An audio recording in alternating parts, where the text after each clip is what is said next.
When you have C-PTSD, things are so deeply ingrained into you that you can't just snap back from things because it's not mind over matter. A lot of it's just in your system, and your body and your mind are connected, and things are ricocheting and reacting off each other. So if you have something big that jolts your system, you won't shake it off the same way other people do. And even when you do shake it off, you'll never be exactly how you were. You're going to have that extra layer on top of you, because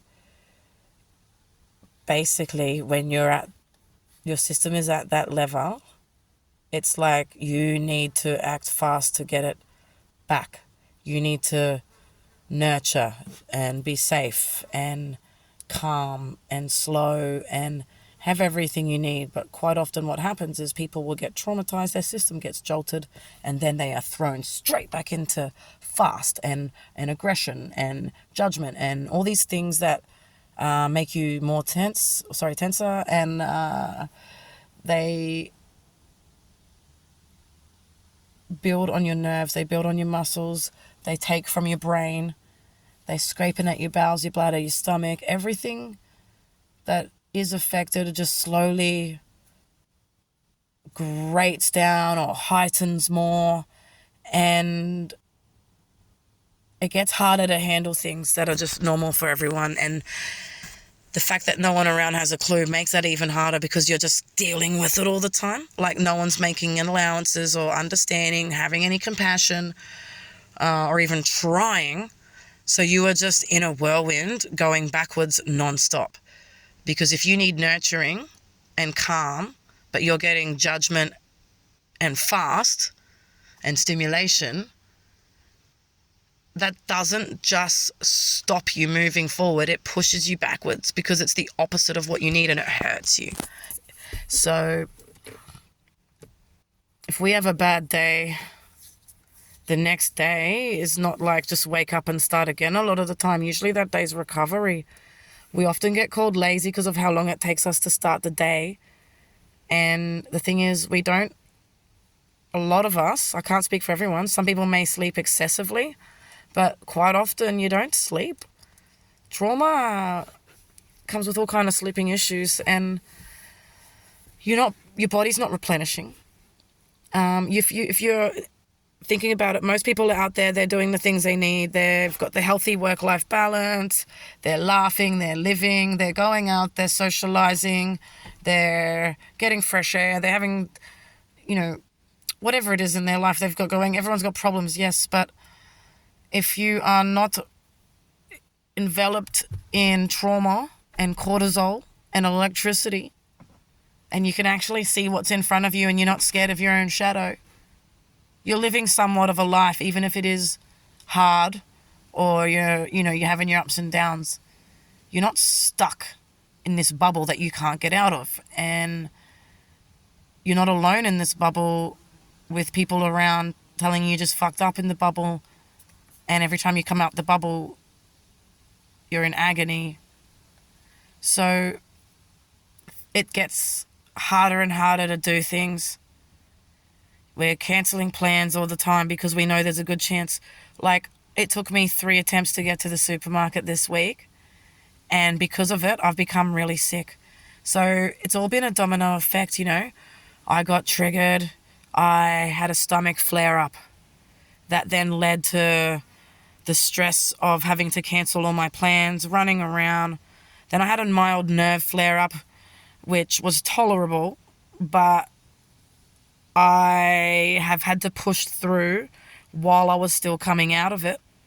Then on top of that, I've been hungry and not eating and dealing with like having a period whilst not being able to drive because the stimulation would make you sick, not having money to get the products you need, not having even running water or heat.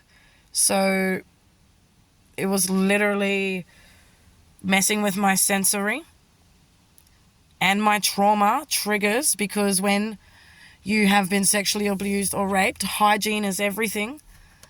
To be stuck out in the bush, unable to go out and just get pads and tampons and have no toilet paper, water or heat on your period with sensory issues.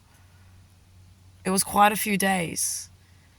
By the time I was able to drive and have some money to go and get the things I need to eat, the first time I went out, I never made it, and I ended up just getting food at a local petrol station because I was so sick and the sensory was too much, and I lost my brain, and I knew that I wouldn't be able to just drive into like a town or a city and go into a supermarket and deal.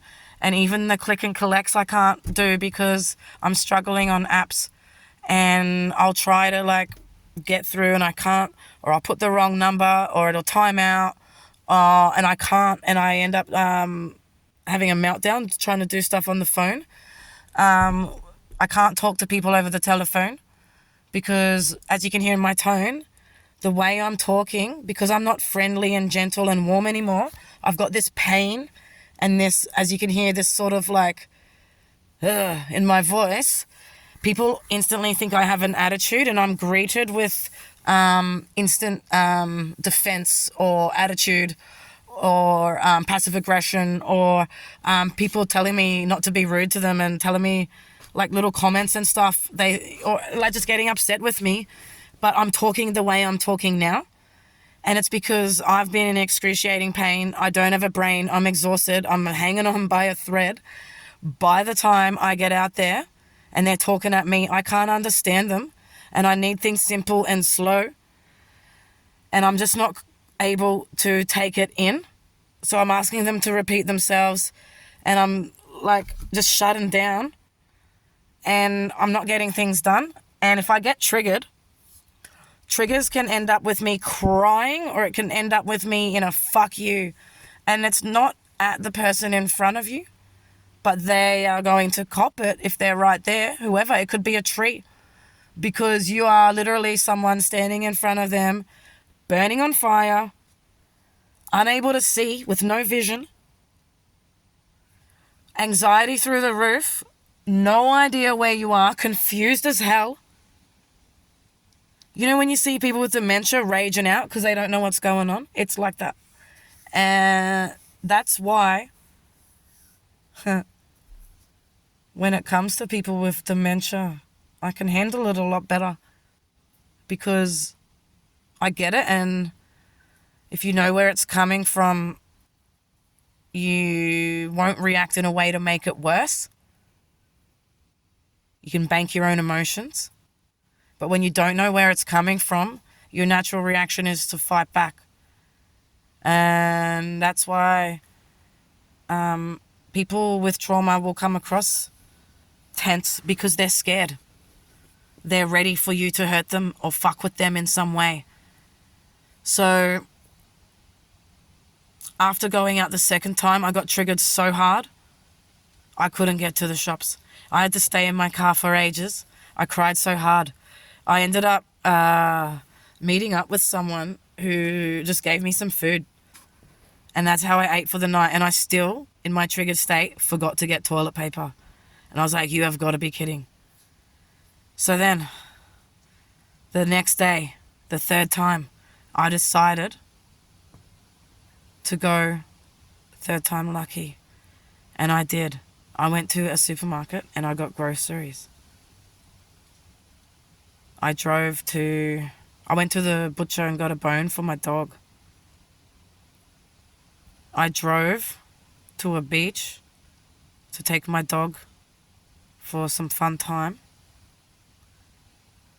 Then I had to drive and do some garbage dropping off from the back of my ute. And then I had to drive and find where we were going to stay. By the time I got out of all the driving and all the missions, because it was the next day after a huge trigger and I didn't have any recovery time, I had no brain. First of all, I was somewhere different to where I thought I was, and I didn't realize I was on a property. And I actually walked into a barbed wire fence thankfully, because I felt it hit my skin, I jumped. Well, actually, I dropped. It got me. This is where it was, because it was here. I dropped, and then it got my arm. I don't know if you can see where it is. I actually can't. Oh, there. That part of my arm, because when it hit my neck, I dropped, and then it nicked my arm on the way down. I couldn't see in front of me. And that jolted my system so hard that I started getting all nerve tinglings. I had the thing start in my face and head, and I self-harmed, because when the nerve thing kicks in, it kicks in so hard on this side of my head and brain that I just want to slap it out. The burning, it's like you can't. It's not mental. It's physical burning. And if someone were to see that, they would put an antipsychotic in you and put you in the psych ward. I actually had a friend slap me once on request. My nerve pains, I was about to seize. It's a few months ago. So I just dropped my glasses. I need to find them now because I'll forget and then I'll stand on them. So a few months ago, I was having a nerve flare up and it came so hard. I was like, hit me. She's like, nah, hit me. And to the point, she had to just slap me so fucking hard in the face, and it helped. I don't know what that does, but it also does it with my stomach issues. So that same day, I think it was yesterday, the day before, whenever it was that I did this, I think it was yesterday, I cooked my first proper meal that I'd had in a very long time, because I've been living on just like crumbs and staple shit. And I was so hungry, but I made enough for 4 so I could make leftovers, yeah? And I gorged, which I know you're not meant to do when you're so hungry and malnourished and stuff. It's dangerous. But I couldn't help it. Sorry, there's these bug things. And I got so full that I was dry retching. And I was like, okay, I'm going to do that little vom when you've eaten too much. But even then, you got to be careful when you have stomach problems with your abdomen. If you start vomiting, things will start kicking off. And I ate the whole lot. I had this food baby. I thought I was going to just pass out. I was so sick. But when this happened, because it jolted me and I got a shock, I instantly had that full feeling go away and was hungry again. I ate 6 rice cakes with cream cheese on them directly after that, and it was like not long after I'd had the meal. Needless to say, I did a mammoth shit. It doesn't take long. Obviously, I know that what I'm eating isn't what's coming out straight away, but I also know that it's not normal to eat and then need to go quite soon after. And it's not like it builds up. It'll be like, I'll eat, and then a few minutes will pass, and then it's like, oh my God, now, or I'll shit myself. And it happens. So, and they are huge. It's weird. Like, I'm backed up and I'm never getting full. More's coming out than is going in. I've got all these weird irregular habits going on, and I'm just fading away, losing weight. And that's just the stomach and the bowels. The nerves are burning and zapping. My brain's deteriorating. I tried to call the bank so many times the other day. I needed to get through and just ask one question. That's all it was. I had to call my bank to ask a question because I couldn't find it online. I had a meltdown and was crying, like to the level that you could see on that video of that short when I got triggered the other day, because I couldn't get through their menu. When you have mental health issues and you have auditory issues and processing information issues, to get through the menu, press this, press this, press this, press this, press this, press that, fucking jump on your head. And then you finally get to the music and it's like, blah, blah, blah, blah, blah, blah, blah. And it's information that your brain can't, like, and you're just, I was doing this, I was like, shut up. And like, I couldn't. And then the music would come on. And then some other chick would come on and give you information about term deposits. And I'm like, I could feel it. And then someone else comes on and like, please be respectful to our staff. Remember, we are all human. And I'm like, and I was like, I can't go on the call like this. So it took me nearly a whole day to get through because I couldn't get through. I had to go and I had to calm down, try again, turn the volume right down, be away from it, but try and like hear out so I can hear if someone answers.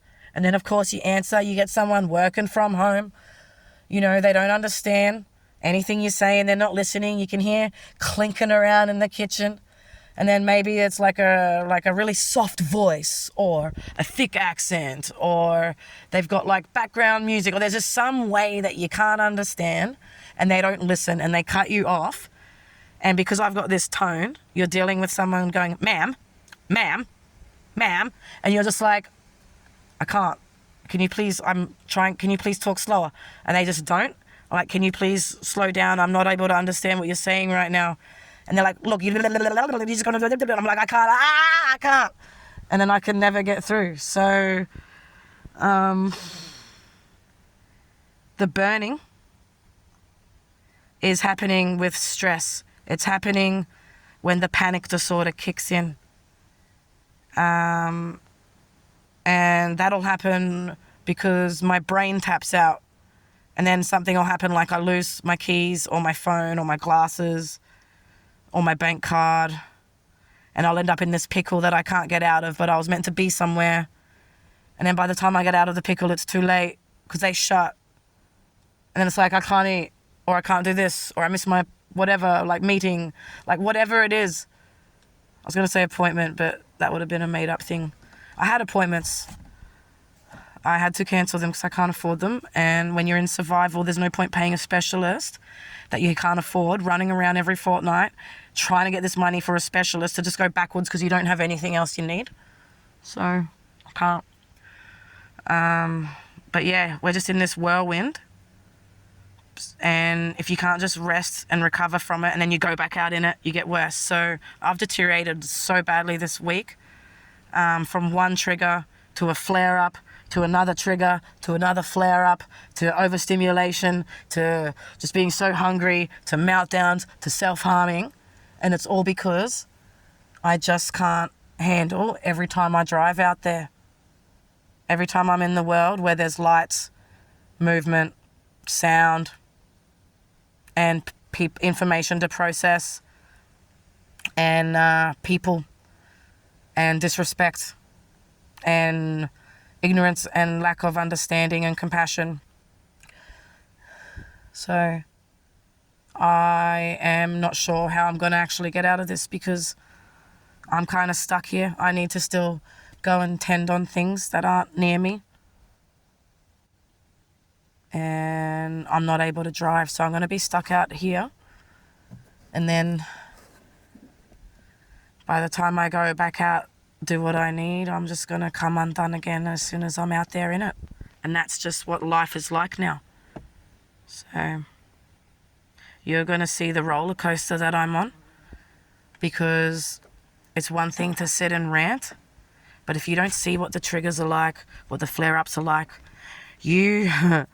I can't put a self-harming one on here because everyone will just start calling police and ambulance, which makes it worse.